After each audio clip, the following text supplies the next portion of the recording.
Substance abuse awareness in schools seeing results. Gas for power plant on track. And 2018 PNG Fashion and Design Week launched in Port Moresby. This is the National EMTV News with Helen Sayer. Good evening and thanks for joining us for the news this Wednesday. A primary school in the Moresby North East electorate is taking drastic steps to discipline students who are involved in drugs and alcohol abuse. St. Peter's Channel at Erima has introduced a concept where students who are involved in drug and alcohol abuse sign an agreement between the school and their parents to follow school rules during school hours. Head teacher Martha Taisapi says as a result, the school is seeing positive results. Officers from the National Narcotics Bureau spoke to at least 1,000 students on the dangers of consuming drugs and alcohol at an early age. The awareness is part of a citywide program aimed at influencing students between 10 to 17 years old and to make positive decisions and not to involve themselves in drug-related activities. We have found out that the level of learning, the academic performance in the school has gone down due to the fact that many of our students here in our school are taking drugs and alcohol. You know, they smoke in the toilets. They, on their way to school, they buy marijuana from the Erima Bridge, on the streets. And they bring those drugs into school and they take them during their breaks or even during classes. For St. Peter Chanel, a level 8 primary school, there has been several reported cases on drugs and alcohol abuse, most of which were committed by students in grade 6, 7 and 8 on the school grounds. And while the school administration has taken steps to address this new trend of disciplinary issues, 50% of the responsibility falls on parents and guardians. We talk to the parents and then,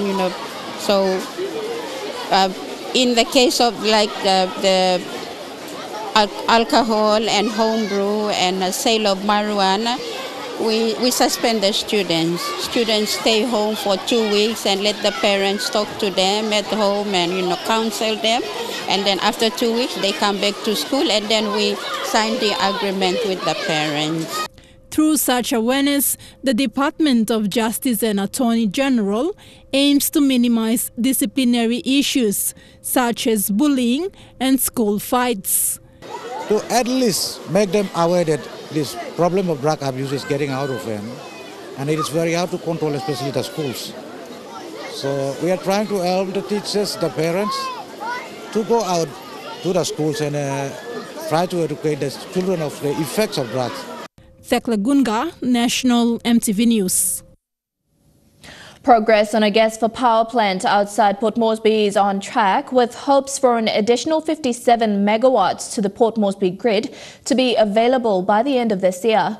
New Power, a joint venture between Kumul Petroleum and Oil Search Limited, today provided an update on the power plant construction.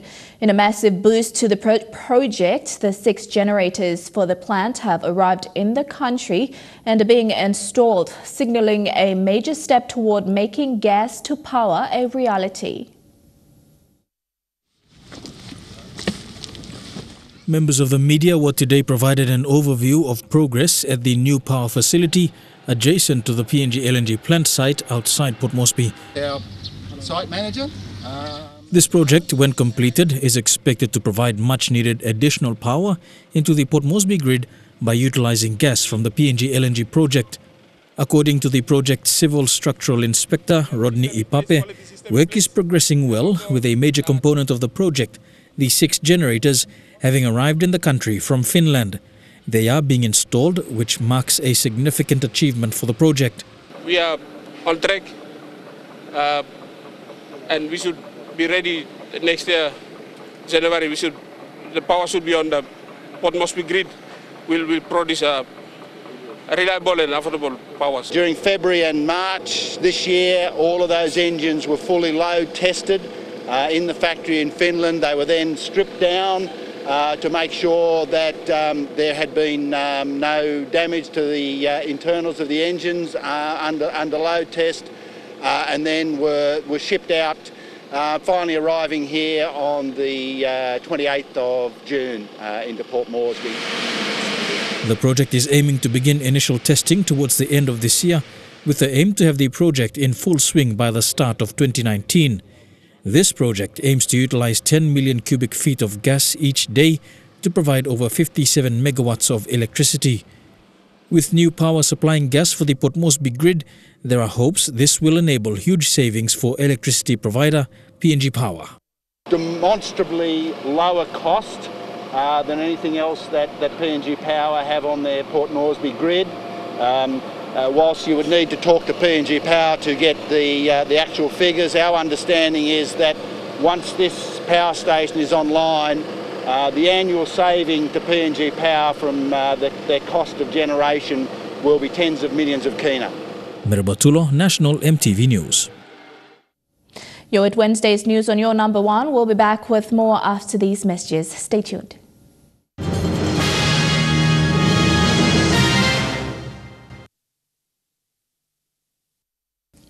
Welcome back. A multi-billion kina power project in Hube LLG, Finschhafen District, Moresby, is awaiting funds to complete its final stage of feasibility studies before its launching. In a letter by PNG Power Limited dated October 4, 2016, Director to landowner company Kuwekyu Power Limited, Mongi Hydro, is an economic energy corridor for providing electricity to southern region and Port Moresby. The landowners are calling on the Finschhafen District Administration and the provincial and national government to quickly fund the final stage of the feasibility studies in order for the project to begin. The chairman for the landowner company Kuwekyu Power Limited, Aaron Gonian, told MTV News in Ley that the power project was first launched in 2014. Since then, the project never commenced because there were no funds available to fund the final stage of the project's feasibility studies. 2014, time former speaker, Mr. Theodore Zureno, ironjin long ebabang. So inogawan bla action ikamap na mipla lenona ibungim company na mipla go registered long Moresby. So PNG Power look save long mipla. Now mipla waiting yet funding from government must come na mipla moving awareness must come up na ILG must come up na fishy study last second na finished by mipla go signing power petition agreement and then PNG Power. The chairman today declared that there are 9 hydro farming projects. They will be located at Burum Kuat and Ube LLGs in Finschhafen District, with 3 hydro farming projects to be positioned in 3 different locations. Mipla hamas trulo deslalo onem. Mipla istavinchelong heavy na inchelo boostru na inuka service. Osena mipla believe osen despla farming go inside. Now by pulling road by go. Mipla lagi mosem Prime Minister National Government belong Papua New Guinea Prime Minister Peter Honil, one them governor, member of Finschhafen na district imas look sawa logisla project na hariap lo working funding since lo completing feasibility studies. According to PNG Power's former engineer and project manager for Southern Region, John Marcos, the Mongi Hydro project in Hube LLG is the economic energy corridor for providing electricity to Southern Region and Port Moresby. Marcus told us that the project is huge and can produce 300 megawatts electricity compared to Ramu Hydro that is currently producing 75 megawatts. The landowner company said if the government fails to fund the project, they would seek assistance from financiers to help complete the studies so the project can begin. As a company rep, we appeal long altogether, long national government level, NEC, Prime Minister Peter O'Neill, want them Honorable Sam Basil, Energy Minister, and must look through lo mipla long give him support na moving this project. Is a vital project, is a multi-billion project where any been kamananit lo propose long PNG Power finish na mipla engage finish so. Julie Badui Owa, National MTV News, Ley. State Enterprise Minister William Duma says the increase in airfares and freight charges imposed by the Air Niugini is a result of high operational costs incurred by the airline.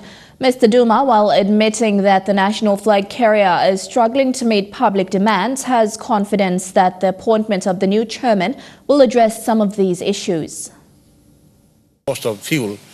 The State Enterprise Minister was referring to concerns on the increase in the airfares, freights and the travel routes Air Niugini is operating in, particularly those travelling out of Manus. All people below me are being penalized because law, probably management law in New Guinea no good sambla walking or come up good inside long. This morning, Manus Governor Charlie Benjamin highlighted the increase of a total of 1,700 kina a passenger in Manus must pay to travel to New Island via Port Moresby. But question below me it is blah. Below whenever all people below me are penalized. Time balos below me below government below Papua New Guinea, New Guinea. I walk in this plaka and passing na mi mas buy big pla through lo kam here time only play anta below medeng na manu miron lo balus na medeng is tam lo below when mi kam lo Port Moresby time no like kam lo Port Moresby na go back here. In answering the question, Mr. Duma spoke of how Air Niugini's Link PNG service was introduced to service the small centres.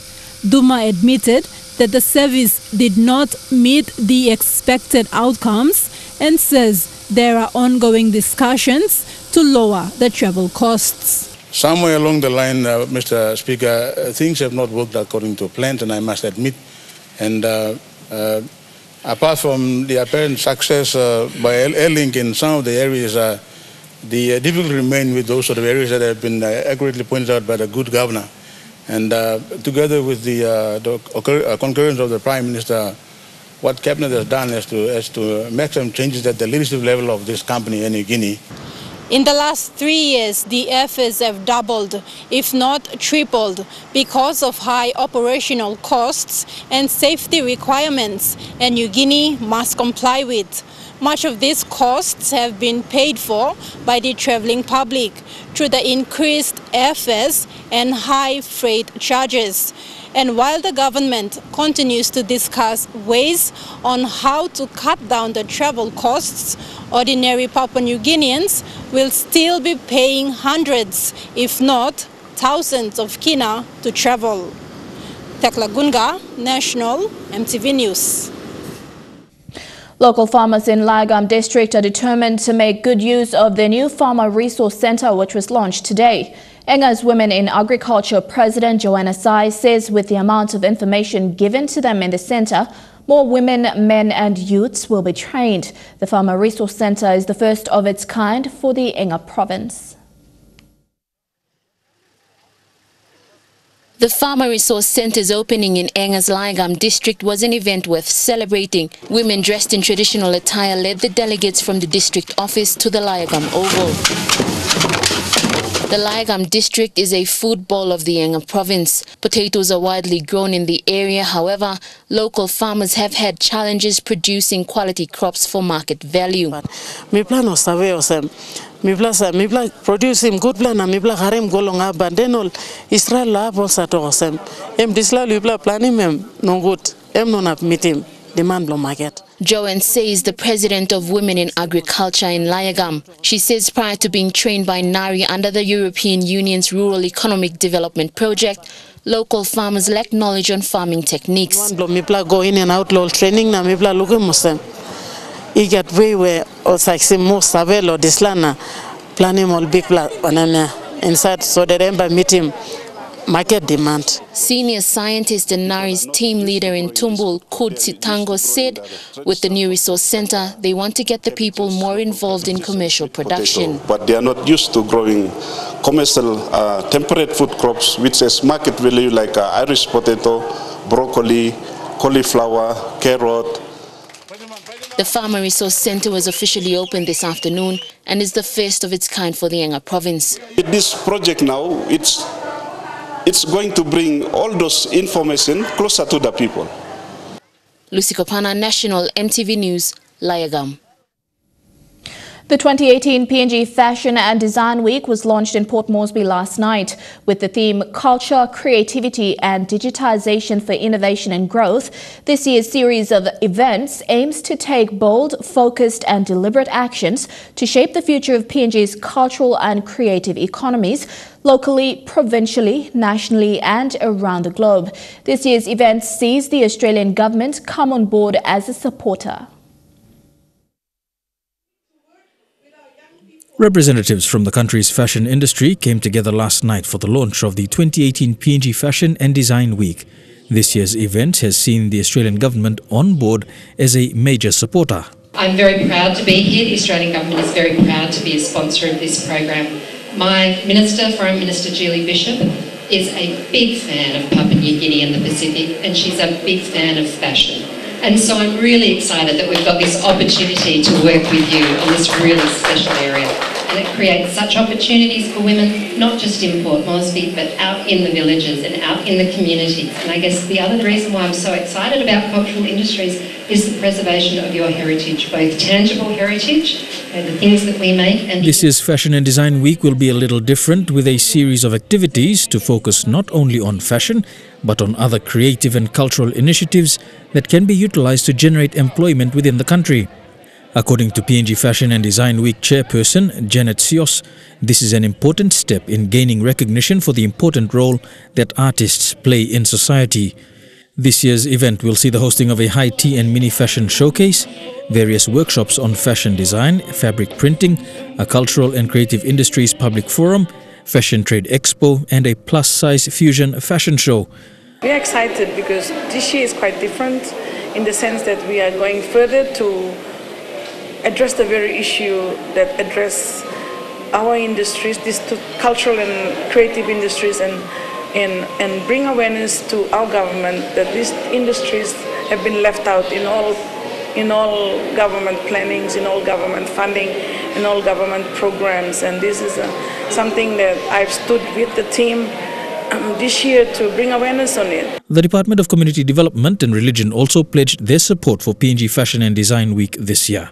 The Department for Community Development and Religion, we stand and support our women of this nation through Women in Leadership and Women in Economic Empowerment programs.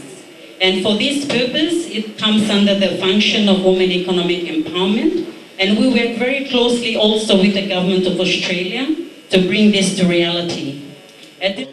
Commerce and Industry Minister Wera Mori highlighted the opportunities within the informal economy, which he said was an important driver of the overall economy, adding that it was women who were now at the forefront of developing industries such as fashion and design. Not every individual citizen in this country will participate in the formal cash economy. Everyone has got to be able to do what they are good at. And you mothers represent the millions of mothers right throughout the country who basically know what to do, and it is best to be kept at their level in their communities. Mirabatulo, National EMTV News. The mobile squad members who were deployed to Manus province have donated over 1,600 kina, including food items, to the Loringa Provincial Health Authority. The donation presented by Senior Constable Philip Matapu is a token of appreciation to the health workers in Loringa. Earlier this month, the hospital treated 4 mobile squad members who were injured in a car accident with another government vehicle. Dr. Otanuma, who received the items, was pleased with the generous donation and thanked the mobile squad members for their support. You're at National EMTV News. We go for a break now, but stay tuned. We take a look at what's making headlines overseas.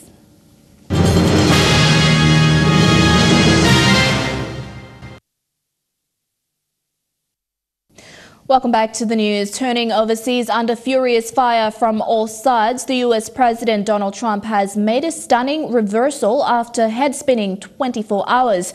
He now says he accepts US intelligence over Russian denials on election meddling. Mr. Trump claims to have misspoken during the summit with Vladimir Putin, after which he was accused of treason. But for many, the damage is already done. Fresh from his diplomatic debacle, President Trump's do-over descending into farce. Let me begin by saying that, once again, the full faith and support for America's intelligence agencies. I have a full faith in our intelligence agencies. Whoops, they just turned off the light. That must be the intelligence agencies. There it goes. Okay. You guys okay? Good. It was strange, but that's okay. Trump now in full-blown damage control, saying he misspoke at his off-the-rails superpower summit with Putin. President Putin, he just said it's not Russia. I will say this, I don't see any reason why it would be. In a key sentence in my remarks, I said the word would instead of wouldn't.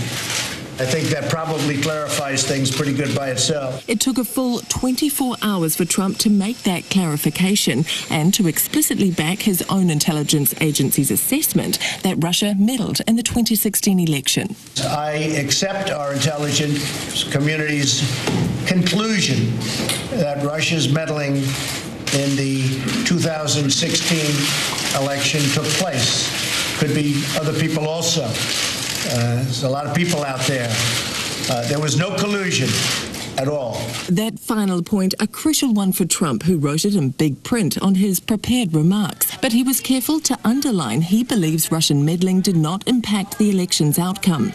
It's a stunning reversal, but the president was left with no choice after a revolt by Republicans and many of his own loyalists for failing to take on Putin. Those of us who are criticizing what happened in Helsinki are doing it because of dislike of Putin and because of a love of fundamental American values. Russians need to know that there are a lot of us who fully understand what happened in 2016, and it really better not happen again in 2018. So what about the American public? It's really insulting to our country and just dangerous. He should not be in the White House. I think President Trump could have done a better job, but also I realize he is not, he is not a politician. Another possible explanation for this bizarre episode. A 23-year-old American woman has a remarkable tale of survival after plummeting off a hill road and managing to stay alive on a tiny remote California beach. The car went over a cliff and plunged 80 meters to the beach below, leaving her badly injured and hidden from the road. And it was 7 days before she was spotted. Angela Hernandez is now battered and bruised in a hospital bed, but her spirit is unbroken. Angela is an amazing young woman. She was a fighter. She had the will to survive. Driving to Southern California along the famous Big Sur coastline, Hernandez swerved to avoid hitting an animal and plunged 250 feet under the rocks and into the ocean below. On her Facebook page, she recounted those first moments trapped in the car with a brain hemorrhage, 6 broken bones, and a collapsed lung. I found a multi-tool I kept near my front seat. I started hitting the driver's side window with it. Eventually, I was able to break out of my car and jump into the ocean. I swam to the shore. Heavy fog and no cell service kept rescue teams from finding her. She survived only on water. She found what I believe was a radiator hose, and she found what was a natural spring coming out of the cliff in the area. So she used that radiator hose to collect the water from that natural spring. 7 days later, Hernandez was finally rescued when hikers Chad and Chelsea Moore spotted the wreckage of her Jeep. We turned around and Angela was right there in the rocks, just looked like hell. She was a fighter. She had the will to survive. Most people in that situation probably wouldn't have lasted that long. Though still in the hospital, Hernandez is surprisingly upbeat. She says she's reflecting on her accident and spending time laughing with family. Life, she wrote, is incredible. In New Zealand, health experts are pleading with the New Zealand government to urgently respond to a syphilis outbreak. They're demanding additional resources and targets to tackle the sexually transmitted infection, which has killed 2 babies in the last year.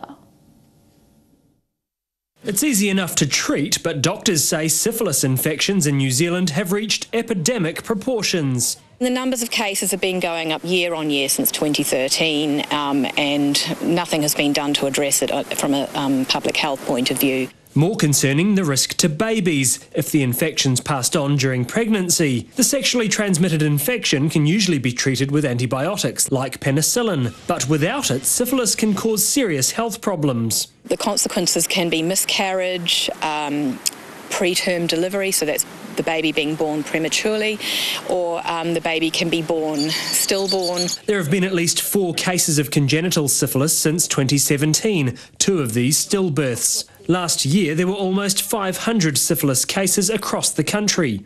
Doctors want more money for services, targets for district health boards to reduce syphilis cases, and an electronic surveillance system to track them. I think that they're absolutely right, and this is something that the previous government didn't do anything about, and now we will have to make it a priority. Symptoms can include genital ulcers or rashes on the palms and soles of the feet. They can also be easily missed. If you have any symptoms that you suspect might be syphilis, but also if you think you are at risk, then you should get tested.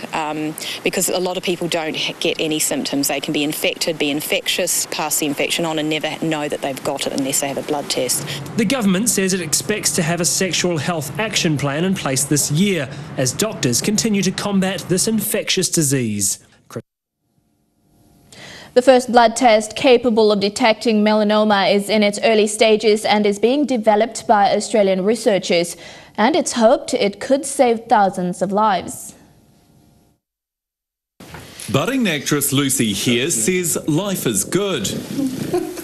But in 2015, she was in despair after a melanoma diagnosis. It's the kind of fright that you don't really notice until you're in there and you're having them chopped out. So it's a huge fright. Lucy had several skin cancers cut out after they were identified through skin checks and biopsies. But now it's hoped they could be detected earlier through a simple blood test. And if that comes back with any particular biomarkers that are higher than they should be, then you would go back again and have your whole body checked. The test can identify autoantibodies, which indicate the presence of cancer cells. They basically reflect an amplified signal of the immune response towards the cancer at the very initial stages. So that's what we decided to look at. More than 4,000 Kiwis are diagnosed with the potentially deadly disease each year. The current method's both expensive and invasive. People are really scared to go and get things checked, and if they're not going to get a big chunk of flesh taken out, I think it will encourage more Kiwis to just go and get that thing checked and get a blood test. Researchers say the test is nearly 80% accurate. That kind of news that science is giving us a helping hand is really great. A helping hand that could be available in around 3 years if clinical trials are successful. There's concern floating plastic in the world's oceans could one day cause threat to wildlife in Antarctica. Researchers from Otago University are rethinking their views on ocean drift after some unusual clumps of seaweed were discovered on Antarctica beach. Antarctica is one of the world's most unspoiled locations. Scientists have long believed the continent was protected by the roaring 40s winds and the world's strongest ocean currents. We thought Antarctica was isolated, that there are these barriers out there in the ocean, almost like a brick wall, and stuff couldn't get across. That view's now changing after unusual clumps of bull kelp were found washed up near the Antarctic Peninsula. Dr. Curedwin Fraser and a team from Otago University used genetic tests to trace the seaweed's origin right back to islands in the southern Indian Ocean. And the journeys that these kelps must have taken were about 20,000 kilometres, which is a world record for how long we know stuff to have travelled at sea. Storms driving floating objects across the ocean's barriers could change marine ecosystems. It could also bring more unwanted debris like microplastics already found in Antarctic waters. This research suggests there is a viable pathway for large floating plastic patches to one day reach the icy continent. The plastics that are accumulating around the world, now there's a real sense that they might be showing up more and more in Antarctic waters. The research will create better understanding of how the world's oceans are connected. It'll also change the way scientists calculate the journeys of floating objects, from plastic garbage through to aeroplane crash debris. You're at Wednesday's news. Trukai Sport is next. Don't go away.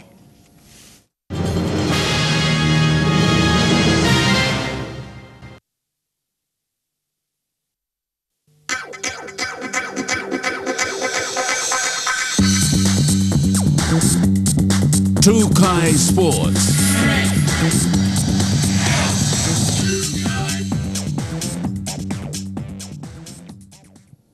Welcome to Trukai Sports. The ICTSI Palais have settled in well after arriving in San Francisco a day out from their first game. In the US, the team did some training as part of their preparations ahead of their first match against Australia. Rugby World Cup is the first for PNG's national men's sevens team. Pukpuks and the ICTSI Palais to participate after qualifying in their pool matches in this year's Rugby Sevens tour that was played in Wellington, Sydney and finishing off in Hong Kong. The Rugby Sevens World Cup will see 40 teams go head-to-head, 24 men's and 14 women's teams, with the tournament to kickstart on Friday. All games will be broadcast on your number one MTV. The SB Hunters storming back rower Redley Brower has been left out of this weekend's Intra Super Cup match in Lae. The Hunters travel to Lae tomorrow afternoon, where they will host the North Devils in their round 19 clash this Sunday at the Lae Rugby League ground. Hunters back rower Redley Bravo was cited for a dangerous tackle in last weekend's home game against Northern Pride at the Oil Search National Football Stadium and suspended for 3 matches by Queensland Rugby League judiciary. Filling in for Bravo is Stanton Albert, named at lock position in an otherwise unchanged starting lineup from last Sunday. Rugby fans in Moresby province are in for a treat as the Hunters takes the Intra Super Cup bandwagon to Lae this weekend. Meanwhile, coach Michael Marum will finalize the 18-man side at the captain's run at 3 p.m. on Saturday at the Lae Rugby League grounds. The final 17 run-on side will be named an hour before kickoff on Sunday. The SB Hunters team travel to Lae tomorrow afternoon. On Friday and Saturday, the team will attend several coaching clinics and hospital visits. The Country Week game themed Get in the Game against North Devils kicks off at 3 p.m. on Sunday, July 22nd, 2018 at the Lae Rugby League ground. Adding to the spectacle, the Intercity Cup Round 16 fixture against host Lae Snakes Tigers, NEPG Anger Milks kicks off at 12 midday with the Hunters match to follow. Tickets for the game are going for 50 kina per person and are available at Brianville and Food Mart in town and Anderson's at Eriku. Shane Saroya, National MTV Sports.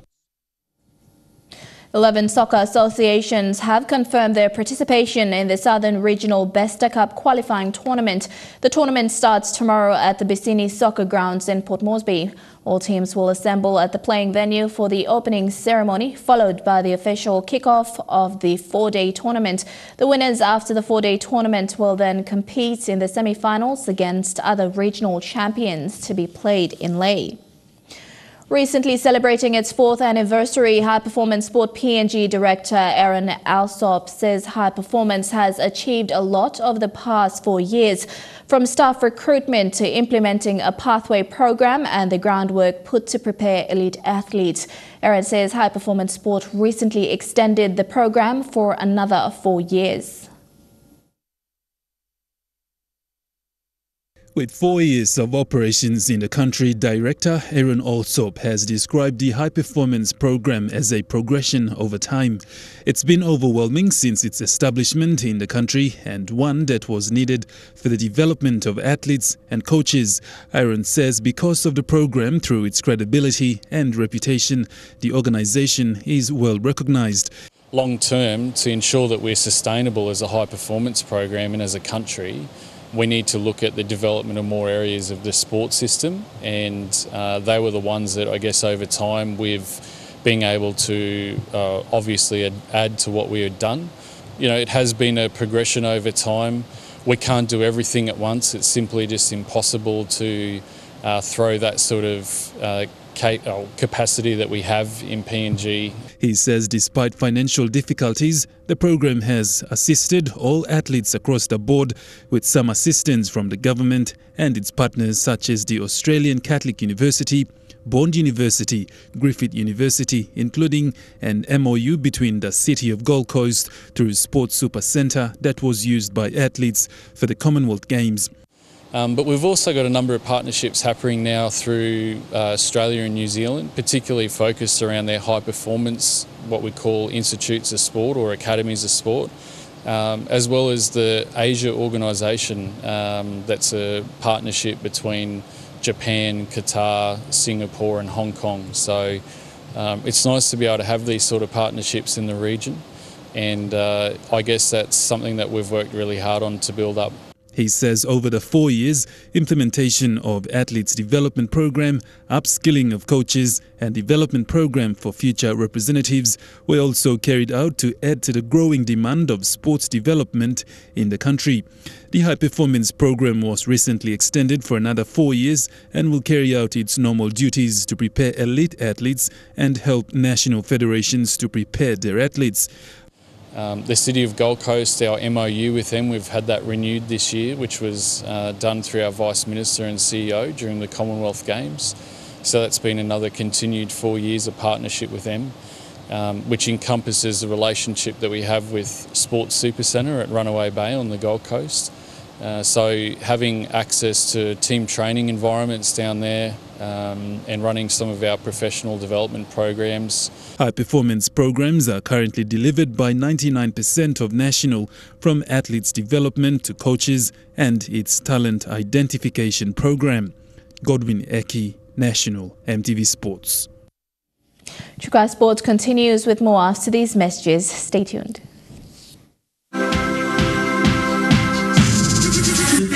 Trukai Sports. Welcome back to Trukai Sports. Australia's women's sevens might be the reigning World Series champions, but there's been a hint of panic from them ahead of the World Cup. After arriving in San Francisco, the Aussies revealed they've got a new game plan to combat the Kiwis. New Zealand and Australia have been at each other's throats since the Rio Olympics final, but since then the Black Ferns have won their last 4 meetings, including Com Games Gold. It's forced the Green and Golds to try something different. We know what the Kiwis are going to bring against us.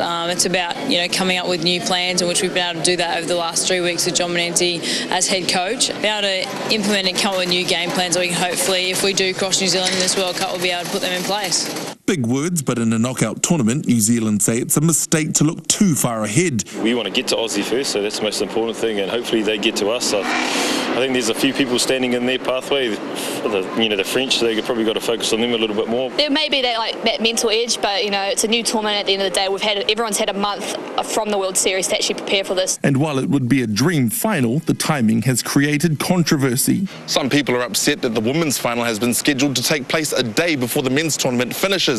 But anyone that's watched the Sevens ladies play recently know that there'll be a major attraction in San Francisco, just like these painted ladies behind me. Perhaps it'll serve as motivation for one more big performance at the end of a long season. Once you get into tournament mode and you start seeing all the opposition arrive, if that's not enough ammunition to make you want to get up, then, I don't know what is. We're not at the Olympics yet. We need to qualify, but we need to qualify well and then moving into that year, and I think that's their goals at the moment. Still chasing the Olympic gold that was taken away, sparking a rivalry which could provide the fireworks this World Cup needs. Meantime, ground staff are working feverishly to turn the home of baseball San Francisco Giants into a rugby field for this weekend's tournament. It's seen some of baseball's most historic moments.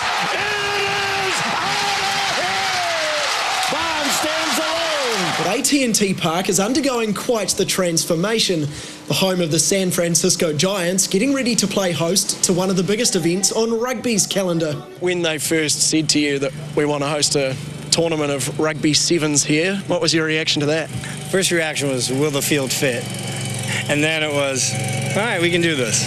It requires the removal of 200 tonnes of dirt and the relaying of 28,000 square feet of grass, as well as adjustments to certain areas of the park. The retransfiguration started straight after the Giants baseball game on Sunday. The diamonds being dug up, the goalposts will soon be erected, and this will quickly become a very different ballpark. In its 18-year existence, it's hosted football and college sport, but not rugby. I think the biggest obstacle right now is the timelines, the time constraints and all the other construction that needs to be done. The usually 42,000 capacity venue will be slightly smaller for the Sevens, an exciting prospect for the players. To see the Giants play, but then also know that we're going to be out there as well on that same field, it's pretty incredible. History in the making for this picturesque venue as Sevens rugby becomes the #1 game in town this weekend. A historic day for rugby league. For the first time, a Kiwi will be inducted into Australia's National Rugby League Hall of Fame. The deserving recipient, none other than the original hard man of Kiwi League, Mark Graham. Larry Edkins to Mark Graham. Graham must score the try for New Zealand. He does. He was a folk hero of the 70s and 80s. Mark Graham was a tough, uncompromising competitor. Nothing much fazed him.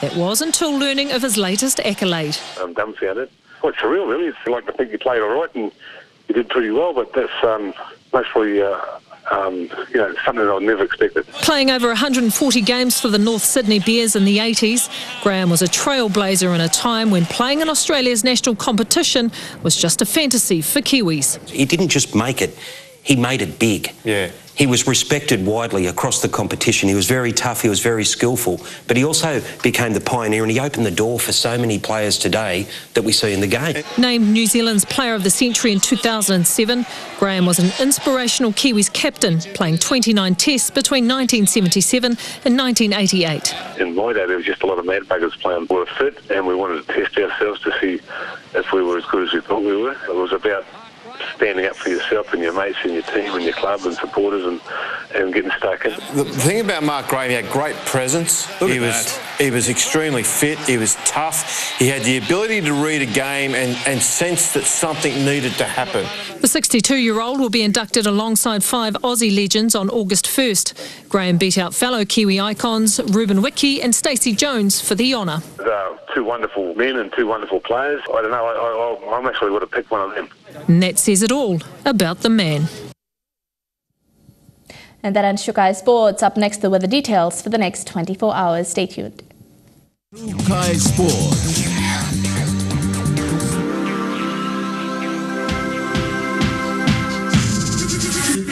Shukai Sports.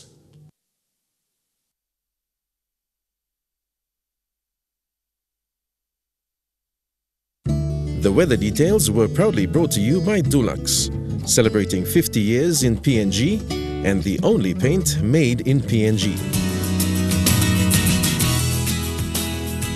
Looking at the weather forecast for this afternoon and tonight in the southern region, cloudy periods with a few light rain showers tonight in Port Moresby, cloudy periods in Daru, cloudy with a few showers in Kerema, cloudy with a few showers tonight in Alotau and Popondetta. In the Momasa region, cloudy with rain periods tonight in Lae, cloudy periods with showers tonight in Wewak and Vanimo. In the New Guinea Islands region, cloudy periods with a few showers tonight in Lorengau, Kavieng, Kokoporabal and Kimbe, and in Buka, cloudy with a shower or two tonight. And in the Highlands region, cloudy with afternoon to evening rain showers, then early morning fog in the Highlands, in Mount Hagen, Goroka, Kundiawa, Mendi and Wabag. Forecast for small ships for the next 24 hours. Strong wind warning current for all coastal waters of southern PNG-Indonesian border through Torres Strait and Daru to Hood Point to Samarai Island to eastern and western Milne Bay Islands, and to Finschhafen through Vitiaz and Dampier Straits to Siasi Island to Long Island, including Bismarck Sea, Solomon Sea and the Coral Sea. Waters of southern PNG-Indonesian border through Torres Strait and Daru to Hood Point to Samarai Island with waters of eastern and western Milne Bay Islands and with waters of Finschhafen through Vitiaz and Dampier Straits to CSC Islands to Long Island, seas of 1.5 to 2.5 meters. Waters of Daru to Kiwai Island to Kerema to Yule Island, seas of 0.5 to 1 meters. Waters of Samarai Island to Cape Vogel to Finschhafen, seas of 1 to 1.5 meters. Waters of Long Island to Medang, to Bogia to Wewak, Aitape to Vanimo and northern PNG Indonesian border, including waters of East New Britain to New Ireland and Bougainville, seas of 0.5 to 1.5 meters. Waters of Manus and its western group of islands, seas of 1.5 to 2 meters, and waters of West New Britain, seas of 1 to 2.5 meters.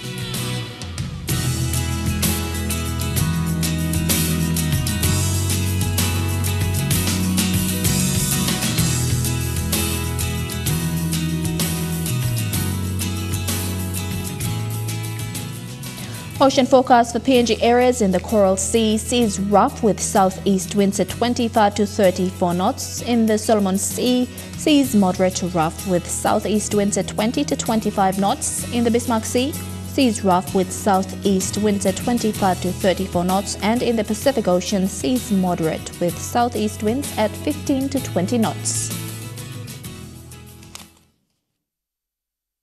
The weather details were proudly brought to you by Dulux, celebrating 50 years in PNG and the only paint made in PNG.